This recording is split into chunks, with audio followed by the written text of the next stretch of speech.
Montenegro's parliament voted today to become the 29th member of NATO. The parliament voted 46-0 to ratify the decision. Key opposition lawmakers, however, were not present at the vote, instead joining protesters outside the parliament building in protest. The former president of the country was also in attendance as protesters burned a NATO flag. NATO was responsible for bombing parts of Montenegro during the Clinton administration as part of the war in Kosovo. Meanwhile, things are getting violent in another former Yugoslav republic over in Macedonia. Right-wing nationalists stormed the parliament in the capital of Skopje, injuring over 100 people. The European Union and the United States expressed outrage, but as RT's Alexey Yaroshevsky reports, not all similar protests over the last decade have earned criticism from the West. Scenes which have sent shockwaves across Europe. On Thursday, right-wing nationalists in Macedonia, a former Yugoslav republic of 2 million, stormed the parliament in capital Skopje, injuring more than 100 people and beating up parliamentarians. They protested against a newly elected speaker, an ethnic Albanian in the country where Albanians make up a quarter of the population, and demanded early elections. Macedonia has been politically paralyzed since the resignation of Prime Minister Gruevski in January 2016 over allegations of his government wiretapping members of the opposition.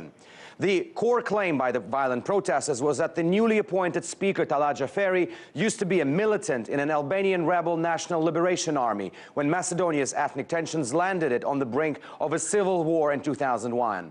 The outrage over the clashes in Skopje has been massive and vocal. NATO Secretary General shocked by attacks, urging respect to democratic process. The former Swedish foreign minister, he called protesters thugs.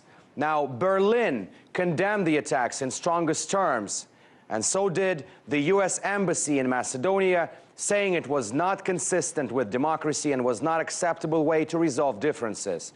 And finally, democracy must run its course, according to one of EU chiefs. Fair enough, when violent mob storms a governmental building, it certainly deserves condemnation. Except, remember this?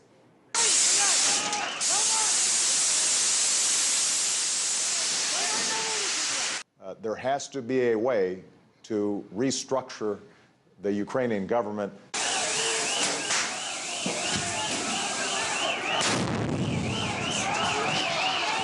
The vast majority of those who participated on the Maidan were peaceful protesters.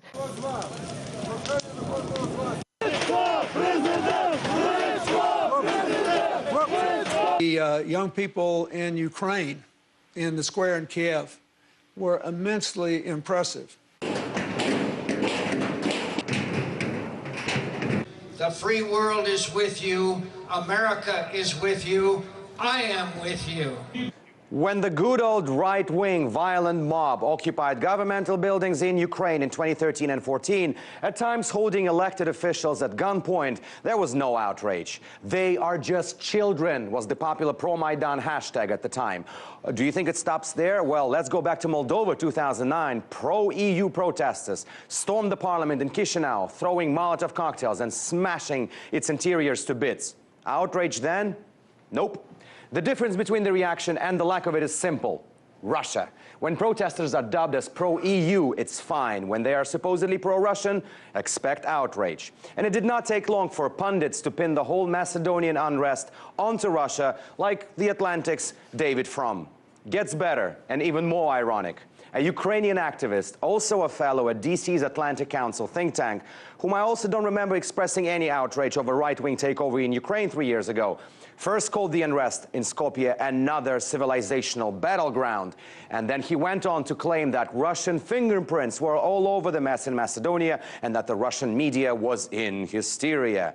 Based on what, you may ask? On two statements from the Russian Foreign Ministry, one from a week ago expressing concerns over developments in Macedonia, and another one from today also expressing concern and asking external forces to leave Macedonia alone to decide its future.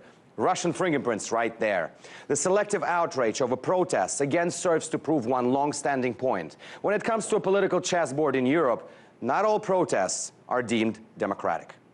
Alexey Yaroshevsky, RT, reporting from Washington, D.C.